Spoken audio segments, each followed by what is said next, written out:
Porque hoje você tem liberdade de vir à igreja a hora que você quiser. E o dia que o teu filho quiser e não conseguir mais. Porque os dias vão se apertar mais ainda. Os dias serão estreitos para o povo de Deus. A ponto de nem em todos os lugares você vai ser aceito mais. E uma coisa, você vai lá, eu vou buscar o meu direito. Vai chegar um momento que você, como filho de Deus, você não vai ter mais direito. Paulo não queria direito. Pedro não queria direito nenhum. Paulo falava, se for para morrer assim, eu prefiro. Eu não quero direito, eu quero morrer fazendo o que eu nasci para fazer. Prenderam João e Pedro. Se vocês continuarem falando desse Cristo, desse evangelho, vocês vão morrer. Tá bom. Saíram da reunião. Quando saíram da calçada do negócio para fora, já saíram pregando o evangelho. Aí falaram assim, Pedro, vocês não podem fazer isso. Não, meu negócio é com Deus. Meu negócio é obedecer a Deus. Eu vou pregar o evangelho. Mas e se você morrer? Que morra. Quando quiseram impedir Paulo de ir para Jerusalém, Paulo falou assim, ninguém vai me impedir de ir para Jerusalém. Mas Paulo tiveram uma visão que você ia sofrer muito lá. Aí Paulo falou assim, mas eu não estou só disposto a sofrer lá, eu estou disposto a morrer. Então para quem está disposto a morrer, uma chibata aqui, uma chibata lá é de menos, irmão. Uma chicotada aqui, uma chicotada lá é de menos. Por isso que, quanto mais você se aprofundar nas Escrituras, quanto mais Cristo for revelado no seu interior, mais o mundo não vai conseguir roubar o seu coração de Deus. Meu irmão, nós precisamos disso. Por isso que esse salmo mexeu muito com o meu coração, porque ele fala justamente sobre a casa. Se o Senhor não constrói a casa, todo o seu trabalho vai ser em vão. Porque isso nos faz pensar na nossa vida, nos nossos negócios, em tudo que você vai fazer. Pastor, eu vou empreender. Você precisa de que o Senhor te aprove nisso. Você precisa de uma palavra de Deus, de uma orientação de Deus. Eu vou mudar para tal nação. Você precisa de uma orientação de Deus. Você precisa de uma palavra de Deus. Eu vou mudar de emprego. Você precisa de uma palavra de Deus. Você precisa de uma orientação de Deus. Eu vou mudar de igreja, ou melhor, de templo, né? Porque de igreja não tem como você mudar.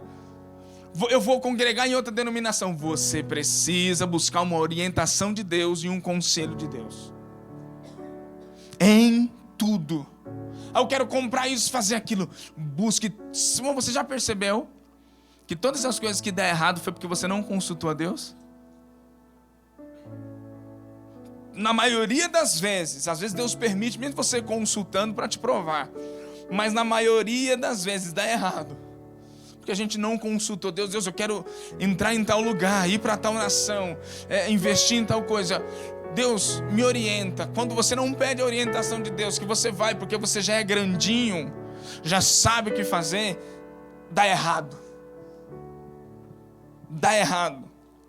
Esse salmo me faz pensar justamente nisso. Poxa vida, Deus, quantas coisas já tentei construir sem que o Senhor me ajudasse? Quantas coisas eu já tentei fazer na minha própria força, com as minhas mãos, sem pedir qualquer orientação de Deus. Quantas vezes eu tentei me autodefender, me autoguardar, e esqueci de que só Deus pode me guardar, porque Ele também fala da cidade. Não adianta você cercar toda a sua cidade com sentinela. Irmão, tinha cidade mais segura do que Jericó?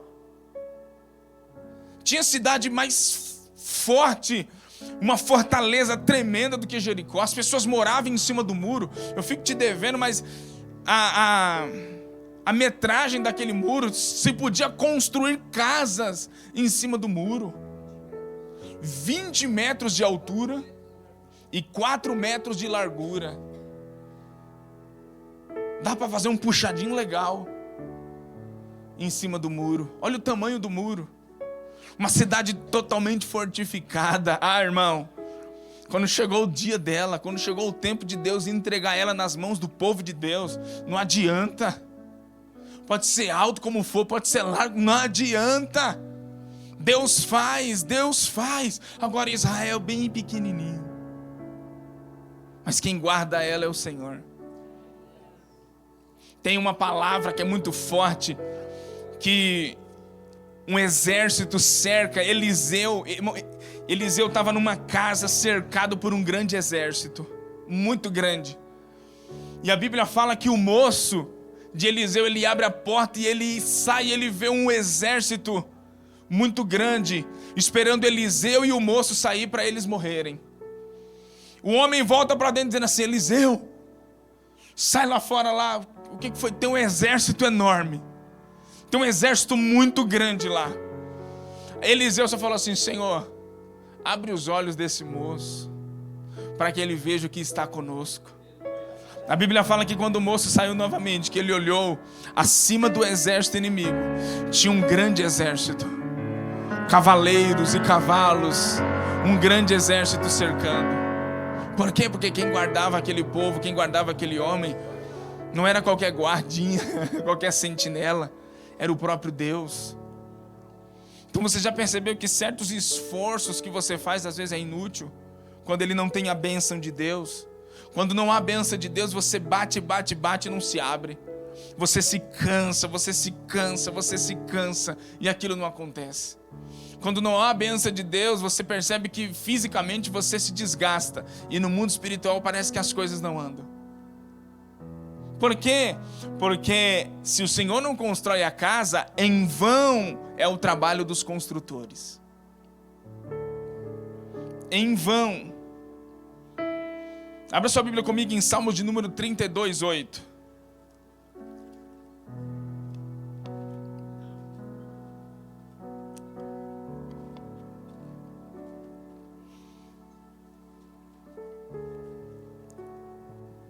Diz assim, instruir-te, na versão corrigida, na versão ARC, instruir-te-ei e ensinar-te-ei o caminho que você deve seguir. Na versão ARC ele fala assim: eu te guiarei com os meus olhos. Olha isso, irmão. É Deus falando: eu vou te instruir, eu vou te ensinar o caminho que você deve escolher, o caminho que você deve seguir. Olha para o seu irmão e fala assim: irmão, consulte a Deus em tudo. Peça a orientação de Deus em tudo.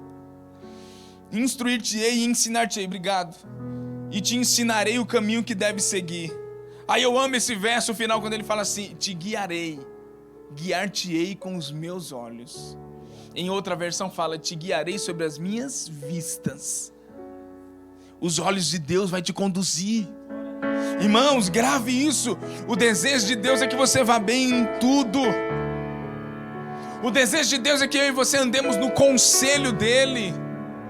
Esse é o desejo de Deus. No olhar de Deus não há engano. Alguém pode enganar você, mas os olhos de Deus não, ninguém engana. O olhar de Deus é claro, é uma visão de raio-x clara, Ele vê tudo. Não conseguimos esconder nada dos olhos dEle. Por isso o desejo de Deus é que eu e você andemos sobre a vontade, sobre o olhar dEle, sobre a palavra dEle, sobre a orientação dEle. Esse é o desejo de Deus. Então, em muitos momentos, quanto mais esforço você fizer, quanto mais você batalhar, mais você vai se cansar, mais você vai perder o sentido das coisas. Por quê? Porque você vai pôr muito esforço, aí você não consegue alcançar, você fala: não, agora vai, agora eu vou conseguir. Você esforça mais, você esforça mais, você esforça mais, e não acontece. Você se esforça para executar algo na força do seu braço, e as Escrituras dizem: maldito é o homem que faz do seu braço carnal a sua força. Maldito é o homem que faz do seu braço carnal a sua força. Não vai adiantar. Irmãos, toda a construção de Deus começa em nossa casa. Deus vai tocar a cidade, Deus vai tocar através da sua casa. Você não pode começar: Deus, eu vou conquistar a cidade primeiro. Conquiste a sua casa. Eu vou construir uma cidade. Construa dentro de casa. O primeiro lugar que o salmista está falando é a construção da casa. Não queira alcançar a cidade se você não alcançou a casa. A casa é primordial para aquilo que Deus vai fazer. Não rejeite a orientação de Deus, não rejeite o conselho de Deus. Não rejeite, igreja, eu estou falando sério com você. Não rejeite o conselho, a orientação do Senhor. Tudo que você vai empreender, peça a direção de Deus. Porque você pode construir algo bonito, belo, mas quando aquilo começar a ser só para você, Deus fala, não tem propósito comigo, eu vou derrubar isso. Isso aconteceu lá em Gênesis, quando os homens começaram a construir a Torre de Babel. E eles falavam assim, vamos construir para fazer célebre o nosso nome, ou seja, para nos tornar famoso.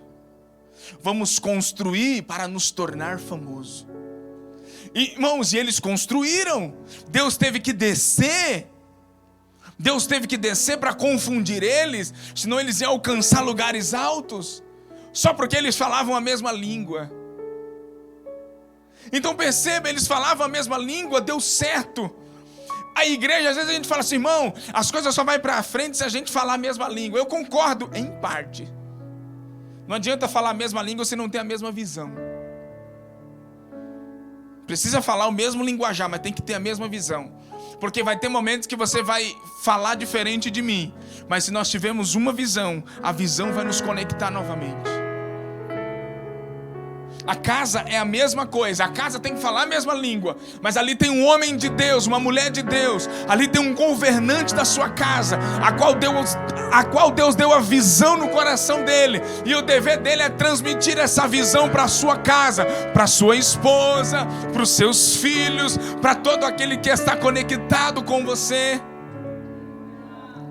Grave isso no seu coração. O Salmo de número 118, versículo 22 fala assim: a pedra que os construtores rejeitaram, essa veio ser a pedra angular, ou a pedra principal. A pedra que os construtores rejeitaram, essa veio ser a pedra angular, ou a pedra principal. Já viu aquele pedreiro que ele constrói, ele vai fazendo aquela parede, de repente você bota o prumo aí, né? Ele fala assim, não precisa não. Não, coloca o prumo. Não precisa, pode deixa comigo. Experiência. No final daquilo você vê e fala, meu Deus do céu. Ele rejeitou aquilo que vai trazer alinhamento para aquilo que ele está construindo. Não tem como construir um prédio. Se o homem tem a ousadia de construir um grande prédio, ele vai focar nos fundamentos daquele prédio.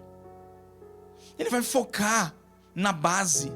Não adianta construir algo, pensar só em construir algo lindo para cima, se você não tem um entendimento de que primeiro aquilo cresce para baixo. Foi assim que Deus fez com essa casa, irmão. Essa casa, no olhar carnal, poderia estar vivendo coisas maiores, proporção física. Mas Deus, não, nada disso. Vocês vão ser igual o bambu chinês. Já falaram isso aí pra gente. Você vai ser igual o bambu chinês. Ele tá ali, você olha, ele não cresce. E não cresce, mas ele tá crescendo. Mas você olha e você fala, mas ele não cresce. Não, ele tá crescendo. Mas como? Para baixo. Por isso que ele enverga, mas não quebra. Ele enverga, mas não quebra. Por quê? Porque Deus construiu aquilo. A nossa casa tem que ser a mesma coisa. Lembra do que Jesus falou? Do homem que edificou a sua casa sobre a rocha e o homem que edificou a sua casa sobre a areia. Os dois passaram por tempestade. Os dois passaram por ventos. Mas a Bíblia diz que aquele que construiu sobre a areia, quando a primeira chuva que veio, o primeiro vento que veio, derrubou aquela casa. E pior, revelou que aquela casa não tinha sido construída na rocha. Mas a outra não. A outra veio tempestade, vento, bateu com força sobre ela, mas só que pelo fato dela estar edificada sobre a rocha, ela não entrou em ruínas. Mas está tudo escrito. Está tudo exposto para a gente viver, está tudo escrito nas Escrituras para a gente viver o melhor de Deus, para a gente ter a bênção de Deus na nossa casa. Pastor, mas e os problemas? Também está escrito como a gente deve lidar com os problemas. Mas por que a gente vê mais casa destruída do que construída? Por que a gente vê mais as casas em ruínas do que viver na beleza de Deus? Por que a gente vê os casamentos mais em crise, mais em briga, mais em discussões do que vivendo a alegria e o prazer de uma aliança? Sendo que está tudo escrito, sendo que ouve o evangelho de domingo a domingo, de segunda a segunda, senta para estudar, para falar de aliança, para falar disso, para falar aquilo, mas só que não consegue viver por causa do nosso orgulho, de rejeitar a palavra de Deus, de rejeitar as orientações de Deus. A pedra principal que traz todo o sustento para aquela construção, as Escrituras dizem que os construtores rejeitaram. Como é que vai construir sem o fundamento real? Como que vai ter um bom sucesso naquela casa, sendo que a principal pessoa não está sendo estabelecida ali, que é Jesus? Mas eu vou construir, se Deus não edificar essa casa, todo o seu trabalho vai ser vão. Você quer ensinar o seu filho com a Bíblia fechada? É impossível. Fazer dele um homem de Deus sem abrir as Escrituras dentro de casa é impossível. Você pode fazer dele uma pessoa honesta, que não vai mexer com o que é dos outros, que não vai roubar, que não vai matar, que não vai se prostituir. Você até consegue fazer dele uma boa pessoa. Mas o céu não é recheado de boas pessoas. O céu é recheado daqueles que foram salvos, reconheceram Jesus e viveram uma vida que glorificou o nome de Jesus. Não, mas eu dou cesta básica para crianças carentes. Olha aí no meu Instagram, eu faço ações maravilhosas. Irmão, se fosse por ações maravilhosas, tinha muito mais gente que deveria ser salva e eu não. Porque a salvação não é pelos méritos, não é por aquilo que você produz. Ser salvo não é por aquilo que você faz. Ser salvo é pelo reconhecimento do senhorio de Cristo na sua vida.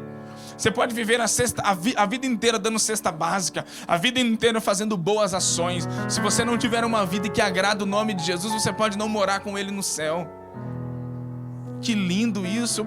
Ah, mas Deus, lá na terra eu fiz tanta coisa boa. Mas o céu não é dos bons, o céu é dos arrependidos. Então não adianta você falar, mas eu estou ensinando meu filho, mas a Bíblia está aberta dentro daquela casa. As Escrituras é o fundamento, porque se você tentar construir sem que Deus, as Escrituras e o Evangelho seja o fundamento real, de nada valerá. Não adianta você ensinar uma pessoa a deixar de fazer errado se você não estabelece o correto para ela fazer. É impossível. Por isso que na maioria das vezes que a gente ensina, dizendo assim, não faz isso que é errado, não faz aquilo também que não pode. Aí a pergunta é, então você pode fazer como que é? Faz o correto. É igual a pessoa que fala, eu não concordo com isso, então por favor, nos mostre o correto. Nos mostre a maneira certa de fazer. Porque está rodeado de gente, de crítico, dizendo assim, ó, eu não gosto disso, está errado, por mim não seria assim. Então a minha pergunta é, como que seria? Como que você pode fazer para melhorar? Porque você sabe como fazer. Não, tem muita gente que sabe denunciar o que é errado, mas não consegue estabelecer o que é correto. Sabe denunciar o que está errado, mas não consegue levantar um padrão correto. Ouvindo um pastor, todo mundo conhece, ele fala muito sobre isso. Qual é a melhor maneira de você denunciar um prédio que está torto? É construindo do lado dele um prédio reto. É isso. É isso, irmãos. É impossível, todas as vezes que você tenta construir sem a bênção de Deus, sem o fundamento, sem a pedra principal, aquilo, uma hora ou outra, aquilo desaba que você não consegue voltar atrás mais. Porque essa ordem do versículo 1 precisa ser seguida. Primeiro é a casa, depois é a cidade.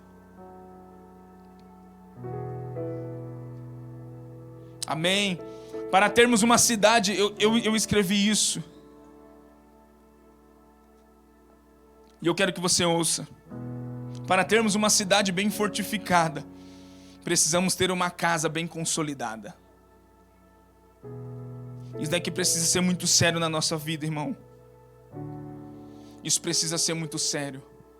Muitas pessoas têm sucesso. Muitas pessoas têm sucesso em detrimento da sua casa. Não importa. Não importa se o filho se perdeu. O importante é eu ser um empresário bem-sucedido. Não importa se minha casa não tem a minha atenção. O que importa é eu alcançar o que eu preciso. A mesma coisa o ministério. A mesma coisa o ministério. Não tem ministério com sucesso em detrimento de uma casa que está em fracasso. É impossível. Nós precisamos construir da forma correta. Irmãos, como eu falei esses dias, nós hoje batalhamos. Hoje, quantos cursos de casais a gente não faz? Quantos cursos para noivos, para casamento, para construção de casamento, e faz isso, faz retiro de casais, a gente está num desespero para tentar construir. Por quê? Porque a base lá atrás não foi estabelecida de forma correta. Mas pensa comigo, hoje você está pagando esse preço para que o teu filho não precise pagar o preço que você está pagando hoje. Hoje você está fazendo curso de casal, reconciliação, faz isso, faz aquilo, para o teu filho não ter que passar pelo que você passou. Pastor, mas isso é possível? É possível. Se ele tiver uma boa casa, se ele tiver um lar, se ele tiver uma construção fiel diante da palavra de Deus, aquilo que você sofreu, ele pode não sofrer. Aquilo que você sofreu, ele não vai sofrer. Por quê? Porque você construiu bem, você consolidou bem a casa. Então, se Deus não estiver com você nesse negócio, o mais interessado é Deus.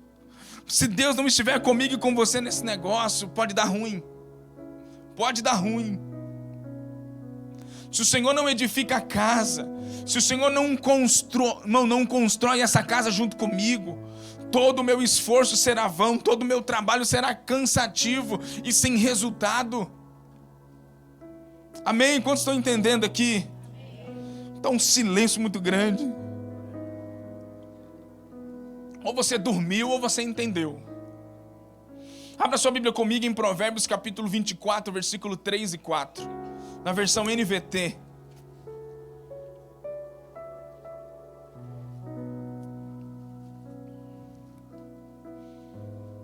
Provérbios capítulo 24, versículo 3 e 4 diz assim: com sabedoria se constrói a casa, e com entendimento ela se fortalece. Pelo conhecimento seus cômodos se enchem de toda espécie de bens preciosos e desejáveis. Ah, pastor, eu vou construir aqui. Ei, calma. Não, mas eu vou fazer, calma. Não, mas Deus me chamou aqui, calma. O que a Bíblia está dizendo? É com sabedoria. As ferramentas quem dá é Deus. Deus tem o jeito certo para que dê certo. Amém. Essa é legal. Deus tem o jeito certo para que aquilo que você está construindo dê certo. As Escrituras estão dizendo, é com sabedoria que você constrói a casa. Irmão, posso te dizer? Pensa comigo. Você sabe que o que mais tem gerado essa disfunção familiar? Falta de sabedoria. O filho às vezes presencia o pai e a mãe numa troca de farpas terrível. O filho presencia a mãe esculachando o marido, a ponto de até xingar. Falta sabedoria. Qual a resposta? Aquela resposta com 4 pedras na mão. Falta sabedoria. Sendo que as Escrituras dizem que a resposta branda desvia o furor. Vós pais, não inciteis a ira aos vossos filhos. Muitos dos filhos estão sendo conduzidos à ira de Deus por causa de uma incitação daquele pai e da mãe. Entende? É com entendimento que se fortalece a casa. Não é do seu jeito, Deus tem um padrão. Deixa Deus te ajudar, irmão. Deixa Deus ajudar você principalmente nesse mundo, a você educar essa criança que está aí. Você precisa da ajuda de Deus ou não precisa? Seu filho vai para a escola, quando ele chega, você tem que desconstruir 1 milhão de coisas que foi construída na mente dele. Ele aprende até a falar palavrão na escola. As artimanhas, as malandragens. Você tem que sempre conduzi-lo, você tem com muita prudência, meu Deus, que olha o nosso desafio, irmão. Nosso casamento. Eu sempre falo, irmãos, eu vou fazer 2 anos de casado. Eu acho, não tenho certeza que a gente passa dos 30, 35 fácil. Os 40, 50, até a morte. Mas eu falo pra você, eu não sou mais o mesmo com 19, não. Eu tenho 30 hoje. Quando eu casei, eu fiz 19 em setembro, casei em novembro. Mas eu era menino, você não tem noção. Menino era um imaturo. Ainda tem muita coisa para amadurecer ainda, meu irmão. Mas pensa, como que eu e a Priscila eram imaturos, nós não sabíamos lidar. Não sabíamos. Se tivéssemos filho no início do nosso casamento, esse menino ia presenciar tanta coisa esquisita. As brigas que a gente não sabia nem como conversar. Já era dando coice. Olha para você e fala assim, irmão, não é assim.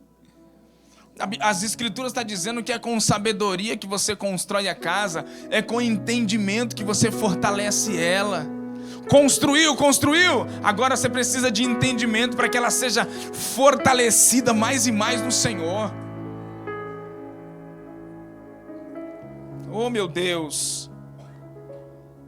Pelo conhecimento, os seus cômodos se enchem de toda espécie de bens desejáveis e proveitosos. Esse proveitoso eu coloquei. É com conhecimento que a sua casa vai ser equipada. O conhecimento de Deus. Você precisa de sabedoria, de entendimento e de conhecimento. Tudo isso é Deus quem tem. Então, para você construir essa casa, vai nele. Vai nele. Não, mas eu entrei aqui, eu estava assistindo a Globo e o Bem-Estar, estava assistindo a Fátima Bernardes. Irmão, pelo amor de Deus, sai dessa.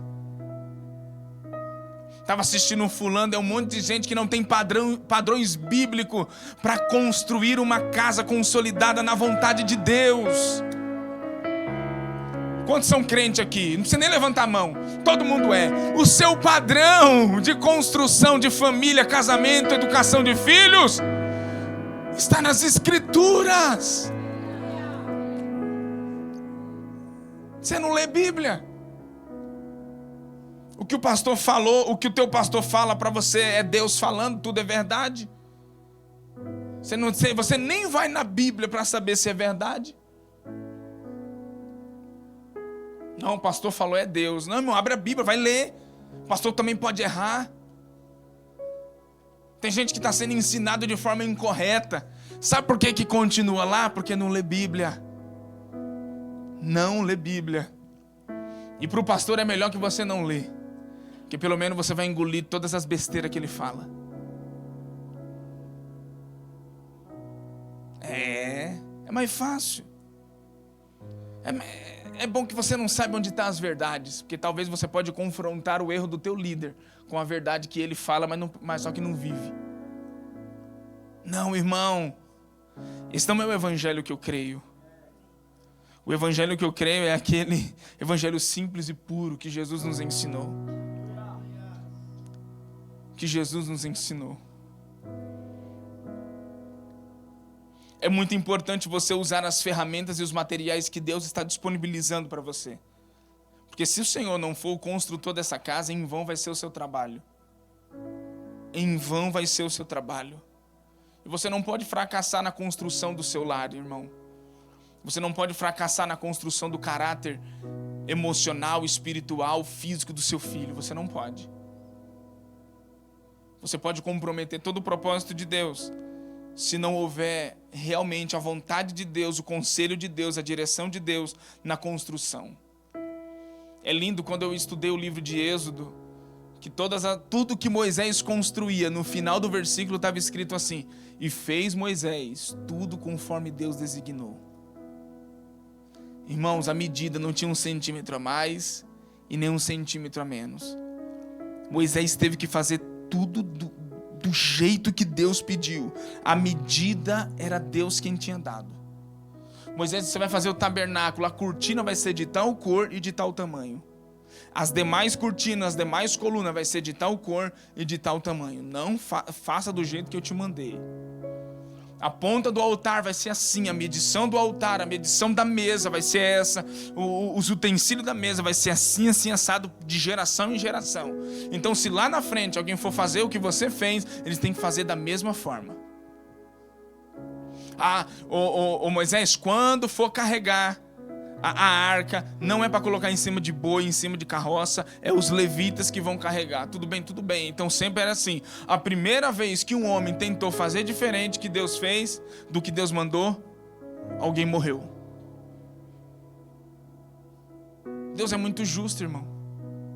Morreu. Porque Davi, quando foi levar a arca de volta para Jerusalém, ele não pegou os levitas e colocou a arca em cima, ele pegou uma carroça de boi. O boi foi levando, de repente o boi, a carroça meio que deu uma inclinada que a arca foi cair. Um moço com boa intenção, foi colocar a mão para a arca não cair. E ele morreu. Ai Deus, aí Davi, por que ele morreu? Davi vai lá falar com os anciãos. Os anciãos, é assim que ele chegou lá. Os anciãos, onde foi que eu errei? Os anciãos, onde foi que eu errei? Você errou, Davi, porque você tinha que ter levado a arca. Quem tinha que levar a arca eram os meninos, os levitas, não era a carroça de boi. Daí estava escrito desde lá de trás. Então olha para o seu irmão e fala assim, irmão, não inventa. Faz só o que Deus mandou. Só obedece a Deus.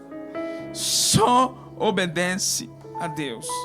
O maior interessado em investir na construção da sua casa é Deus, irmão.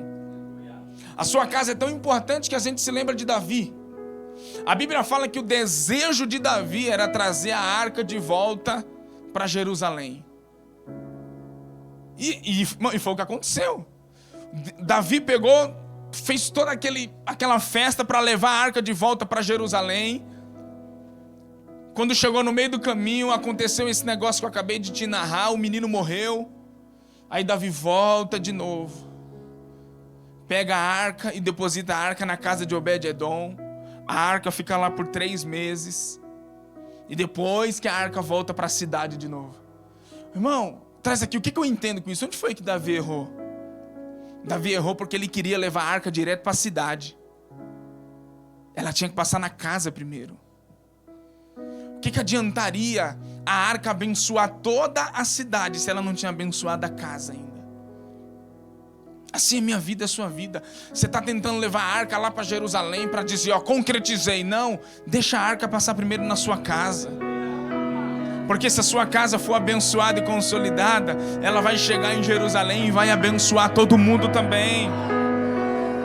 Então olha para o Senhor e fala assim, irmão, antes da arca ir para Jerusalém, fala para ele. Fala assim, antes da arca ir para Jerusalém, ela precisa passar na sua casa primeiro. Fala assim, porque tudo começa na sua casa primeiro. Depois vai para a cidade. 1 Crônicas 13:13. Assim não transferiu a arca do Senhor para a cidade de Davi. Em vez disso, ele levou-a para a casa de Obed-edom, na cidade de Gate. E a arca do Senhor ficou na casa de Obed-edom por 3 meses. E o Senhor abençoou a família de Obed-edom e tudo que ele possuía. Só fazer do jeito que Deus quer. Faz do jeito que Deus quer, irmão, que vai dar certo. Deus precisa, ou melhor, você precisa da ajuda do Senhor para aquilo que você vai fazer. Você precisa da direção de Deus para aquilo que Ele vai fazer. O versículo continua dizendo assim, lá no livro de Salmo 127. Se o Senhor não protege a cidade, nada adianta guardá-la com sentinelas. Não adianta. O salmista falou da casa, agora ele está falando da cidade. A diferença é que a cidade é uma proporção maior. Não é que ela é mais importante. Não é questão de ser mais importante. É questão de obedecer às prioridades de Deus. Ah, mas eu vou pôr um monte de sentinela. Não adianta. Não, mas eu sei o que fazer. Não, é Deus que tem que guardar. Não, mas eu tenho um jeito certo, que aqui do jeito que eu vou fazer não tem erro. Mas é Deus que tem que guardar. Se o Senhor não guardar na cidade, você pode cercar a cidade, você pode colocar guarda de todo lado. Irmãos, a nossa casa, os nossos filhos, eles são instruídos por aquilo que você vive. Não adianta você tentar proteger o seu filho, super proteger ele desse mundo, se você não ensiná-lo a viver nesse mundo como um filho de Deus, como um cidadão de Deus. Não vai adiantar você só mostrar para ele o que é errado. Não vai adiantar. Não vai, primeira vez que ele pisar o pé fora de casa, ele já vai escorregar. Porque às vezes a gente tenta privar as pessoas. Às vezes as pessoas tentam privar os outros de errar. É impossível. Não, eu vou fazer isso daqui para você nunca errar. É impossível. A pessoa vai cometer um deslize, vai errar, mas ela precisa aprender a voltar, precisa aprender a se arrepender. Quanto mais você tenta super proteger. Irmãos, como pastor, escuta isso. Talvez seria mais fácil para um pastor encher a igreja de regra. É muito mais fácil. Vou passar aqui as regras. Você não pode usar isso, você não pode usar aquilo, você não pode vestir isso, você não pode falar isso, você não pode assistir isso, não pode televisão na sua casa, não pode televisão nisso, não pode aquilo, não pode. Essas regras para o pastor é algo bom. Por quê? Porque ele está super protegendo tudo, cheio de regras que protege. Isso daí é bom para o líder, mas para a igreja isso daí se torna opressivo. Uma liderança opressiva do pode, não pode, pode, não pode, pode, não pode, não pode, não pode, não pode. E assim você vai criando super proteções nas pessoas, mas elas nunca conhecem, elas não sabem como lidar com as suas faltas, com as suas dificuldades. Porque as pessoas acreditam que essa linha de regra vai protegê-las. A primeira oportunidade que ela vê a portinha da gaiola aberta, ela vai embora. Mas e as regras? A gente precisa de regras que protegem, não que vai aprisionar. A gente precisa estabelecer fundamentos corretos. Mas toda opressão, todo excesso de cuidado pode gerar muita infantilidade nas pessoas. O seu filho vai estar com 30 anos e bebezão, porque ele para sempre vai ser o super protegido. Para sempre. Nunca arrumou uma briga soltando pipa. Ô irmão, nunca foi pegar um pipa lá e os dois pegou a mesma linha e começou, não é meu, então rasga. Blá! Não é de ninguém, irmão.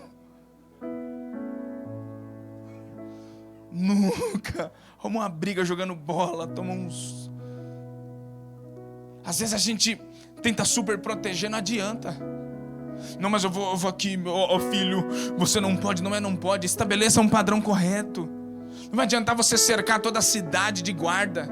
Se Deus não for o guarda dessa cidade, de nada adianta.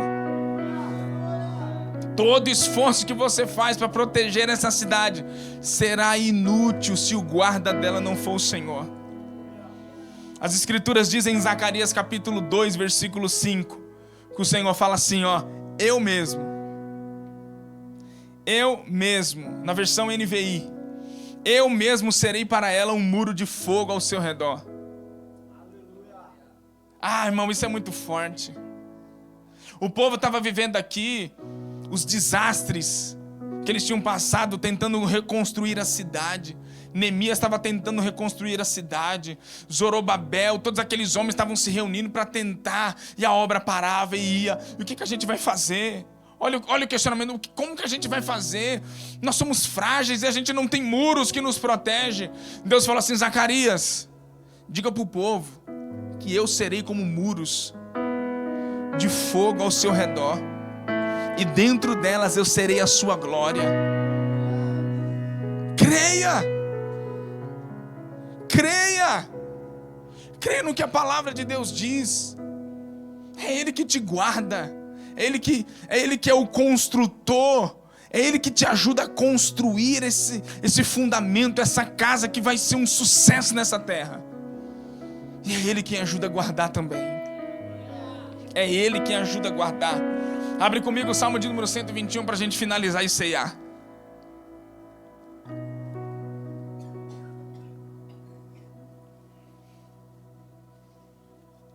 Levanto os meus olhos para os montes e pergunto: de onde vem o socorro? Pergunta: onde você está buscando socorro? Em quem? Onde você está buscando refúgio? Levanto os meus olhos para os montes e pergunto: de onde me vem o socorro? Isso, pode passar. O meu socorro vem do Senhor, que fez os céus e a terra. É dele, irmão. Quantos creem nessa palavra? Não, mas você tem que crer. Não adianta só dizer amém se você não crê nisso. Ele não permitirá que você tropece. O seu protetor se manterá em alerta. Ele não dorme. Sim, o protetor de Israel não dormirá. Ele está sempre em alerta. O Senhor é o seu protetor. Como sombra que o protege, Ele está à sua direita. De dia o sol não te ferirá, e nem a lua de noite. O Senhor te protegerá de todo mal, protegerá a sua vida. O Senhor te protegerá. O Senhor protegerá a sua saída, a sua chegada, desde agora e para sempre. É o que a palavra de Deus está dizendo. O teu guarda, o guarda de Israel não dorme. Irmãos, eu vi um pastor, uma vez ele foi para Israel, e o soldado, o guia era um soldado, e ele falava que Israel, praticamente em todo momento, Israel está combatendo os mísseis que vêm de encontro a Israel. Em todo momento. Vira e mexe lá, ele estava lá, de repente passava aqueles jatos assim, indo derrubar alguma bomba, indo barrar algum míssil. Em todo momento. Porque aquele pequeno pedaço de terra é cobiçado por todo o Oriente. Aquele pequeno exército, que em número não vale nada, tem um círculo de fogo em volta dele. Tem um muro de fogo. Tem um guarda de Israel que não dorme. Isso daí eles creem tanto que para eles fisicamente isso daí acontece. Agora você é o Israel de Deus, você é o povo escolhido de Deus, o sacerdócio santo de Deus. Você acha que o mesmo Deus que guarda Israel também não pode guardar você?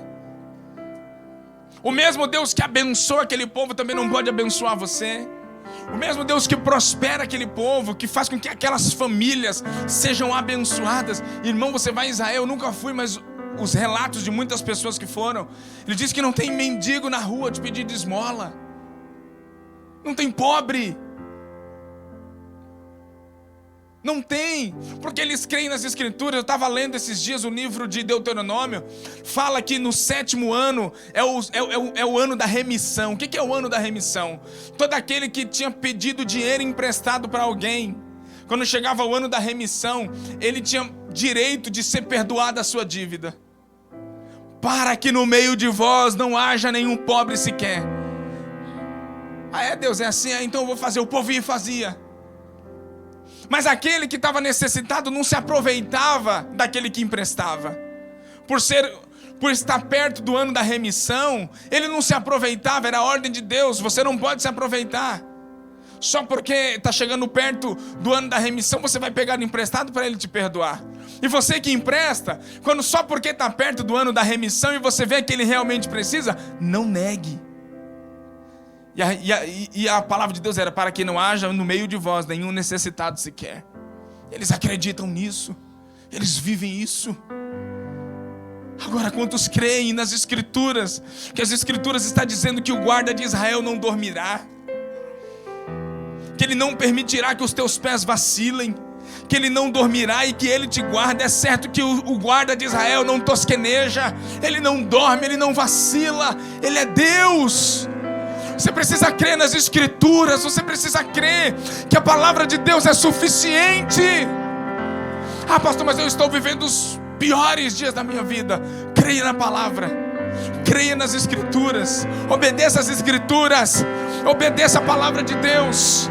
Não tem como dar errado se ela for o seu fundamento. Não tem como dar errado se ela for âncora no seu interior.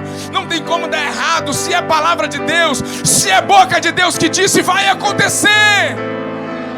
Se foi Deus quem declarou, eu viverei, eu viverei, eu viverei. Aleluia. Levante a mão dessa pessoa que está do seu lado e diga assim, ó, você precisa crer, se foi a palavra de Deus, se foi a boca de Deus, você vai viver isso, porque não foi homem que prometeu, não foi homem quem disse, foi Deus, foi Deus. Deus não é homem para que minta, e nem filho do homem para que se arrependa. Tudo que Ele declarou, Ele cumprirá. Eu creio.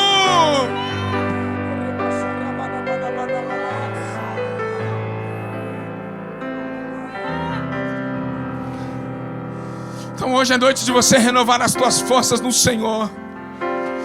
É noite de você voltar a crer, de você voltar a lutar, voltar a batalhar. Eu estava desistindo, não mais, não mais, não mais.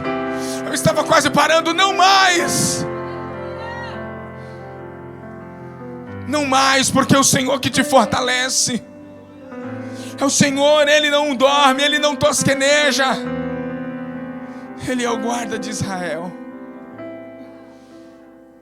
Aleluia, fique de pé, por favor.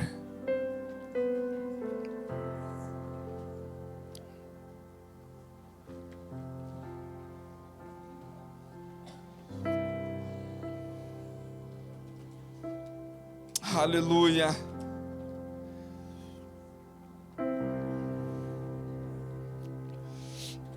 Sim, Jesus.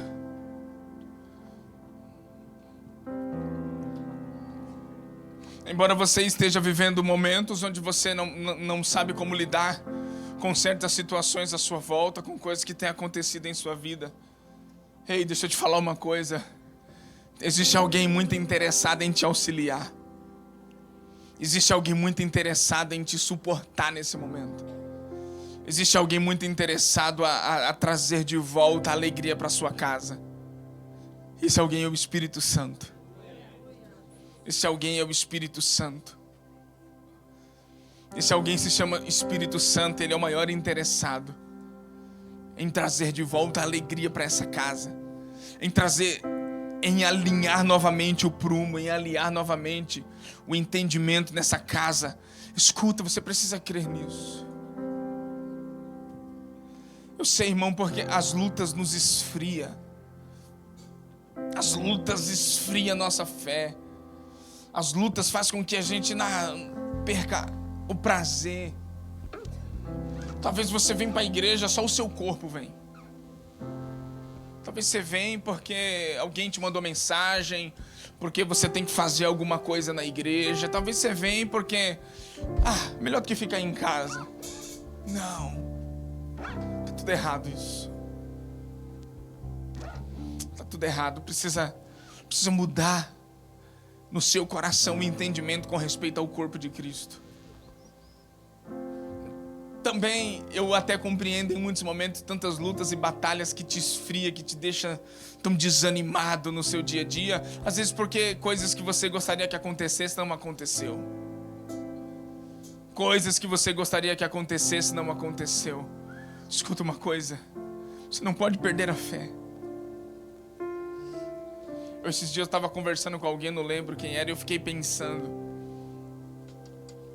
Tinha um homem na Bíblia com 80 anos de idade. 80 anos. 80 anos. E quando eles entraram na terra prometida, um homem chegou para ele, Josué chegou para ele e falou assim: ô Caleb, essa é parte da herança. Essa é a herança que ficou guardada para você. E a Bíblia fala que de onde eles estavam, eles avistaram Hebrom. Tá vendo aquela terra ali? É Hebrom, Caleb. Aquela terra é sua. Só que é o seguinte, dentro daquela terra tem alguns gigantes. Tem umas lutas lá para você enfrentar. Irmão. Caleb olhou e falou assim: não tem problema, eu vou lá. Porque da mesma forma que eu estava 40 anos atrás, hoje estou. O mesmo espírito, o mesmo coração, a mesma motivação. Isso é marcante demais. Passaram-se 40 anos e aquele homem estava intacto. Ele guardou a fé. Ele guardou a fé. Então olhe para essa pessoa que está do seu lado e fala assim para ela: você não pode desprezar a fé. Você não pode jogar tudo pro alto e falar assim: não, acabou. Não, você tem que guardar a fé. Você tem que falar igual o Caleb: não, mas já tem 40 anos, mas eu estou no mesmo espírito. Eu estou vendo, Caleb era o homem mais velho da sua, ele era a geração passada. Na frente dele estava a geração nova, os meninos novos. E Caleb dizia: não, eu estou no mesmo espírito. É para subir lá, eu vou. Não, mas tem gigante, não tem problema, eu vou. Os crentes de hoje, irmãos, eles estão desanimando muito fácil. Quando você olha na Bíblia, Ana esperou quase 20 anos por fulano. Fulano de tal esperou 20 e poucos anos. E o crente de hoje, se um mês não aconteceu o que ele quer, ele desanima. Parei, pastor, não vou mais para a igreja. Porque tem 3 anos. Tem 3 anos que eu estou orando pelo meu marido, não acontece 3 anos. Não, pastor, tem 6 meses que eu estou clamando, não acontece 6 meses.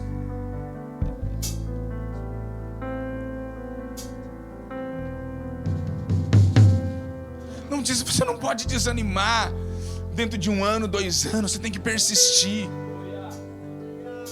Esse ano fez 6 anos de uma palavra que Deus nos deu e eu estou esperando por ela. O dia que ela acontecer, você vai falar assim: uau, mas você esperou isso tudo? Esperei. Ela vai se cumprir. Parte dela já se cumpriu, mas falta outra parte. E eu falei para Deus, Deus, ó, eu sei que falta outra parte, hein? Foi só uma parte, eu sei que ainda tem mais. Não, se tem uma coisa, irmão, que nós precisamos combater no meio da igreja, é o espírito de incredulidade que não gera perseverança nas pessoas. As pessoas não perseveram porque elas não conseguem crer mais. Então elas desanimam. Para elas, falar de um casamento que tem 30 anos vivendo com honestidade, bondade, cuidando um do outro é um desafio. Meu Deus, impossível isso. É possível. É possível passarem os anos e você mais amar do que odiar, do que se acostumar com aquilo. Não, é amar mais ainda. As pessoas falam: mas antigamente eu orava mais, antigamente eu buscava mais. Quando chega perto de mim com esse tipo de pensamento, eu falo: sai pra lá. Falo, tô fora, sabe por quê? Irmãos, eu me converti com 12. Eu tô com 30, hoje eu conheço mais Jesus do que antes. Como é que não? Então você tá mais desanimado? Como é que os anos se passaram? Quanto mais você o conhece, quanto mais eu te conheço, mais eu te adoro, Senhor. Quanto mais eu conheço, mais eu amo. Quanto mais eu conheço, mais eu falo: não desisto mesmo. Não, mas Deus, eu te conheço mais hoje do que ontem, então eu quero mesmo. Agora eu tenho certeza o quê? Que é isso que eu quero. Alguns crentes, quanto mais os anos se passam, mais eles vão ficando desanimados. Não! Quanto mais os anos passam, mais você o conhece, mais você o adora, mais ele se aperfeiçoa no seu coração. Esse é o fundamento real. Esse é o fundamento real. Então, se você é um crente que diz: oh, mas eu orava tanto, tira esse negócio da tua boca, vai orar mais. Nossa, mas eu lembro, pastor, que antes, quando a gente estava na igreja, a gente falava, era um mover de Deus assim. E hoje é mais ainda. É mais ainda. Não, mas antes a gente via as coisas. É porque você mudou. Porque você não consegue mais se posicionar. Como diz uma palavra de um pastor, que a busca pelo avivamento coletivo não seja desculpa para você buscar um avivamento individual. Porque na maioria das vezes você vê na igreja esperando de um homem só. Ah, irmão, num quarto sozinho com Deus eu faço um culto completo. Sozinho com Deus é presença de Deus, é oração, é libertação, confissão de pecado. Aí é o que mais tem. Então para de desanimar. Para de... O que te guarda não dorme. Você acha que você consegue gravar pelo menos isso na sua mente, no seu coração? Aquele que te guarda não dorme. Vamos adorar o Senhor. Logo em seguida a gente vai ceiar.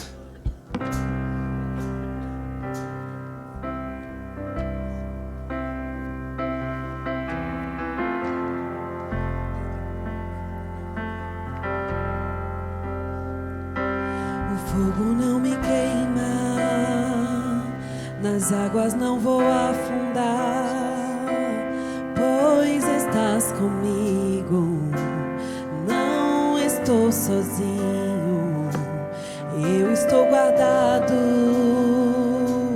no esconderijo, não estou sozinho, tu estás comigo.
Intimidação, irmãos, ele precisa cair por terra. Todo espírito de intimidação nesses dias precisa cair por terra. E eu gostaria que você orasse nesse momento. Gostaria que você, irmãos, tem orações que só quando você abre a boca aquilo move o mundo espiritual. O nosso problema é que a gente sempre pede para que alguém ore por nós aquilo que só você pode orar. Eu creio na oração de um líder espiritual, e daí eu vivo isso. Mas existem momentos, irmãos, os maiores momentos de virada de chave de Deus na minha vida foi quando eu entrei no quarto. Falei assim: Deus, a partir de hoje eu me posiciono nisso. Te peço perdão por isso. E a partir de hoje eu me coloco na posição do Senhor. Uau, irmão, a situação muda. A situação muda. Porque não era o fulano, não era o ciclano, não era o pastor Beltrano que tinha que orar por mim. Era eu que tinha que declarar com a minha boca um posicionamento no Senhor. Então hoje eu quero propor para você isso. Você vai orar nesse momento. Você vai declarar diante do Senhor. Você vai declarar diante do Senhor um posicionamento correto. Um posicionamento que vai mudar a sua vida. Um posicionamento que vai mudar, que vai posicionar a sua casa diante do Senhor. Talvez você está esperando o seu esposo fazer. Ou talvez você está esperando a sua esposa fazer. Enquanto um fica esperando pelo outro, o diabo tem total acesso para fazer o que ele quer. Não, mas quando um homem e uma mulher se posiciona, assumindo esse lugar em Deus, tudo muda. Tudo muda. Ore nesse momento, ore nesse momento. É uma oração que só você pode fazer.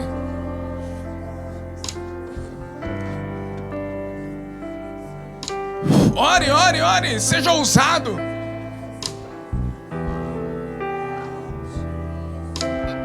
Ore, seja ousado. Seja ousado nesse momento. Seja ousado. Existem posicionamentos que só você pode tomar. Existem posicionamentos que só você pode tomar. Então tome esse posicionamento.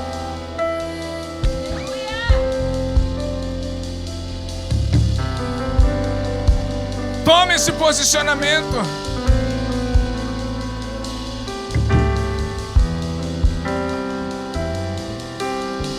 Você percebe que quando se trata de você fazer uma oração, você não consegue falar isso alto. Segura tudo. Segura. Tá vendo como nós não conseguimos orar? Tá vendo como é mais fácil vir na frente, alguém colocar a mão na sua cabeça e você falar assim: não, agora dá certo. Tá vendo como é mais fácil? Tá vendo como é mais fácil você vir na frente e o pastor revelar toda a sua vida do que você gritar e falar assim: Senhor,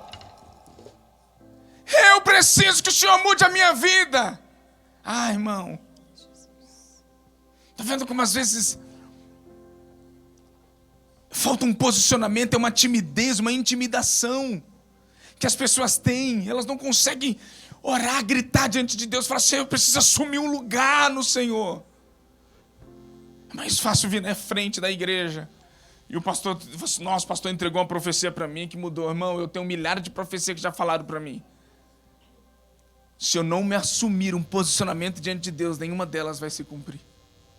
Não por falta de poder de Deus, mas porque a palavra lançada em uma terra cheia de pedras, cheia de espinhos, ela não prospera. Vamos orar? Você quer orar mesmo? Então vamos orar, vamos clamar. Vamos declarar: Senhor, cumpre em mim essa palavra. Cumpra em mim essa palavra, cumpra em mim. Nós precisamos, igreja, de um posicionamento no Senhor. Então ore nesse momento. Ore. Em casa você não grita com a criança, com o marido. Grita agora também.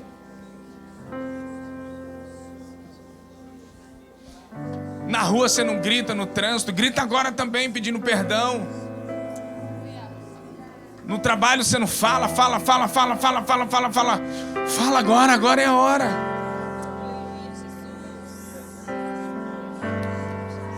Agora é a hora.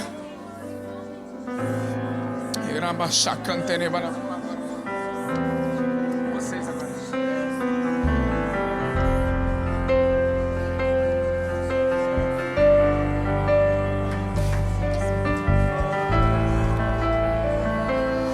Isso, você precisa romper no Senhor.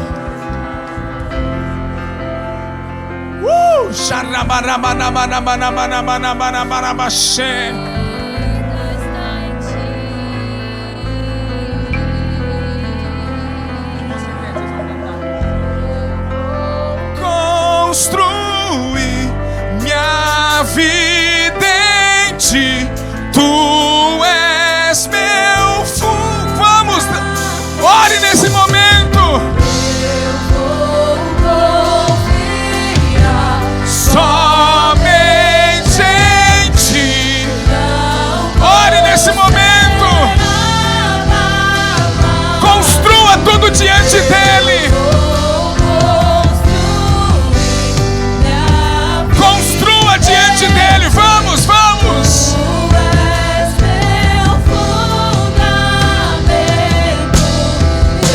Eu vou confiar somente em ti.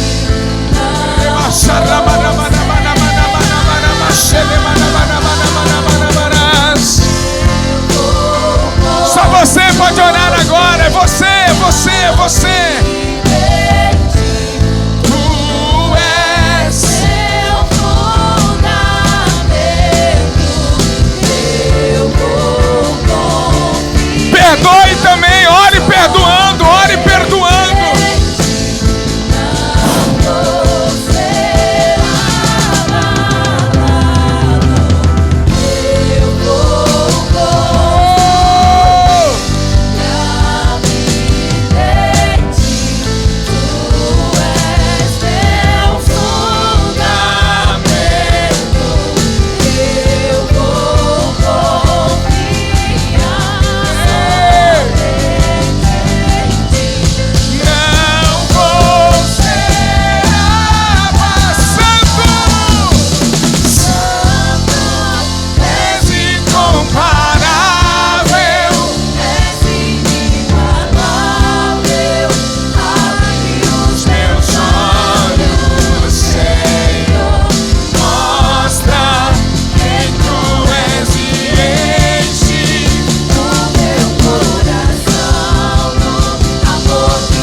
É isso, irmão.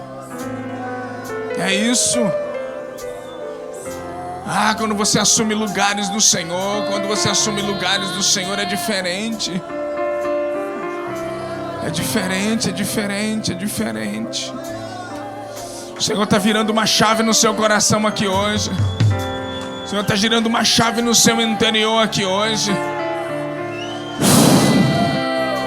O Senhor está girando uma chave no seu espírito aqui hoje, que essa palavra vai fazer sentido para você.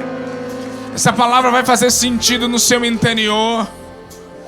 Essa palavra vai fazer sentido no seu espírito e ela vai mudar tudo que está dentro de você. Talvez você está esperando uma mudança fora e Deus está te reposicionando internamente. Aleluia. Vamos ceiar nesse momento. Aleluia. Aleluia. Nós vamos ceiar, queridos, nesse momento. A gente vai selar esse momento, esse tempo, essa palavra com essa ceia diante do Senhor. Pai, nós consagramos cada elemento dessa ceia a Ti, declarando, Senhor, que ao comermos e bebermos esse cálice, nós anunciamos a morte do Senhor até que o Senhor venha. Declaramos vida sobre aquele que está doente, sobre aquele, Senhor, que está vivendo dias difíceis. Ao ceiar, a vida de Deus é liberada sobre ele. Nós liberamos isso, Pai, em nome de Jesus. Amém. Amém. Vou pedir para os pastores virem aqui nos ajudar.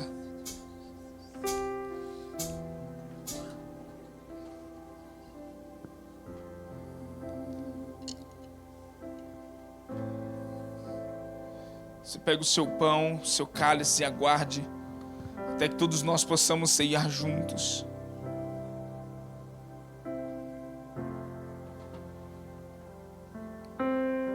Fica à vontade.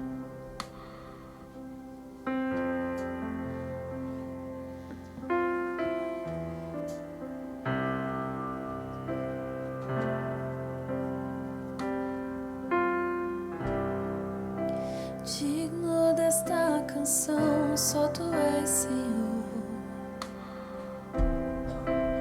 Digno do meu louvor, só tu és, Senhor. Digno da minha vida, tu és, Senhor. Oh, eu sou teu, eu sou teu.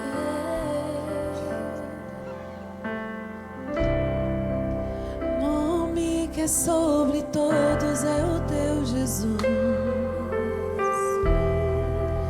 fonte da salvação, só tu és Jesus, digno da minha vida, tu és Jesus, oh, eu sou teu, eu sou teu.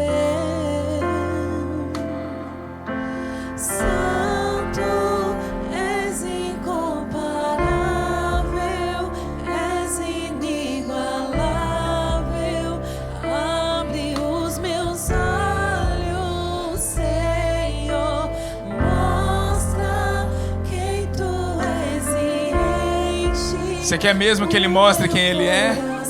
Ele vai fazer, hein? Diga mais uma vez: Santo, és incomparável. Santo. Peça para Ele mostrar quem Ele é. Deus, se revela para mim. Abre os meus olhos. Mostra quem Tu és e enche o meu coração do amor que faz mudar o mundo.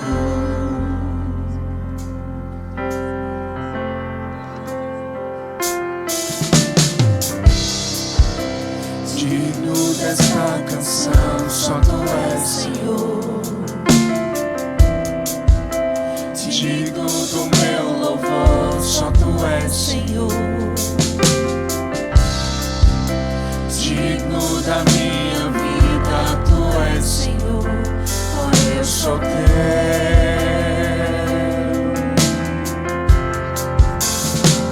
Nome que é sobre todos.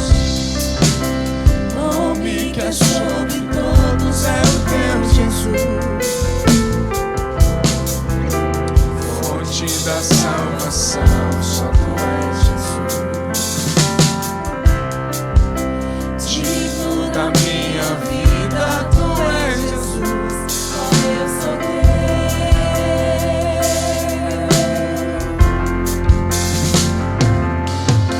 Santo, és incomparável, és inigualável.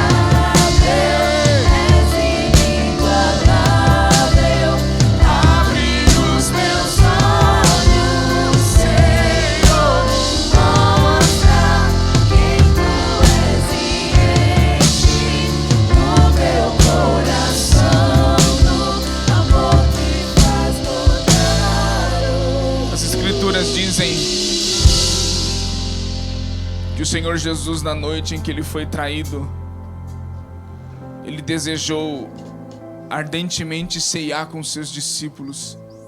Ele expressou aos seus discípulos dizendo que Ele almejava antes de subir na cruz, ter um momento com os seus discípulos.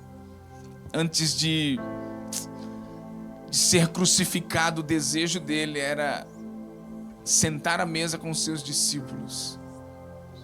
E a Bíblia fala que Jesus expressou um forte desejo de ceiar com eles.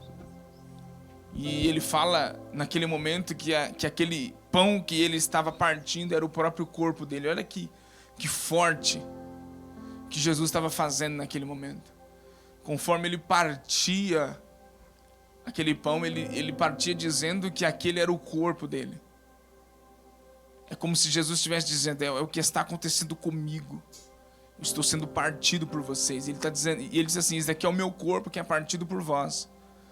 Todas as vezes que você comer esse pão, façam isso em memória de mim. Nós temos o costume de ceiar todos os meses, de trazer a memória daquilo que Cristo fez por nós. E a ceia tem esse poder. A ceia nos faz olhar para trás e ver o que Cristo fez por nós. A ceia nos faz olhar para frente e ver o que o sacrifício dele causou e pode fazer na minha vida. A ceia me faz olhar para o lado, a observar quem está à minha volta. A ceia me faz olhar para dentro, a observar que condição eu estou para participar do corpo de Cristo. Então, preste atenção em algo. Jesus disse: isso daqui é o meu corpo. Quando Jesus convidou os seus discípulos para um nível mais profundo de relacionamento, Jesus disse assim: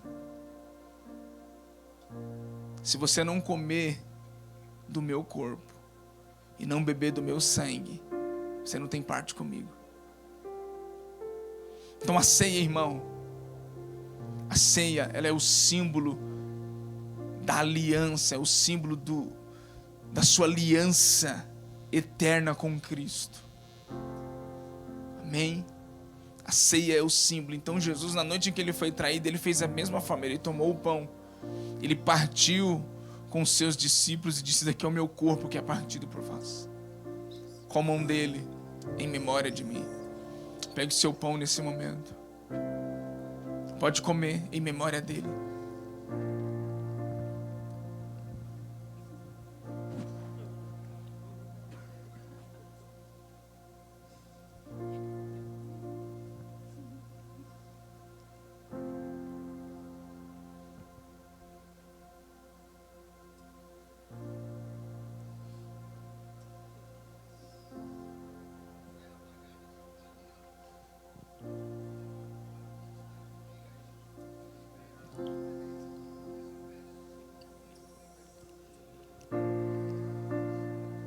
Pega o seu cálice nesse momento.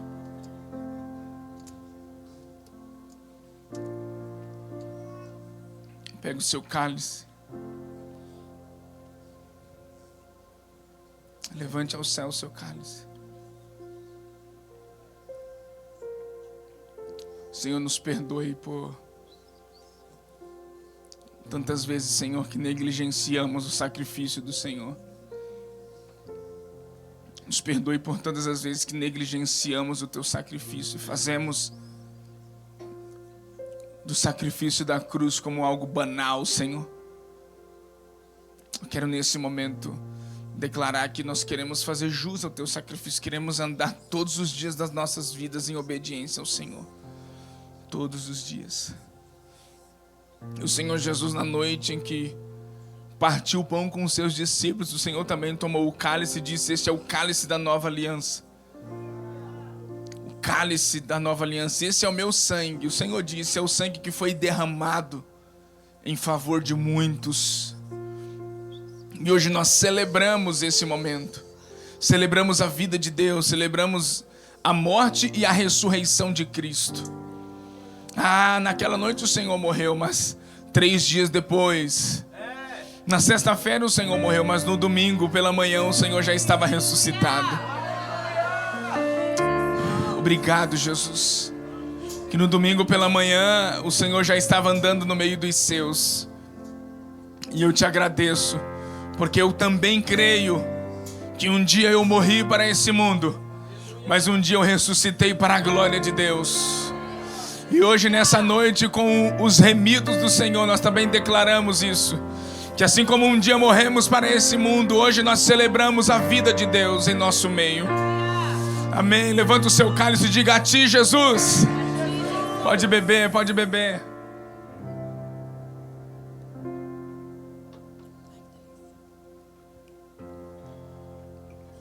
Pega o seu copinho, deixa nessa cadeira. Deixa aí que depois alguém vai pegar esse copinho. Não se preocupe, eu quero propor para você algo agora. Para nós adorarmos a Deus junto com os ministros aqui com muita ousadia.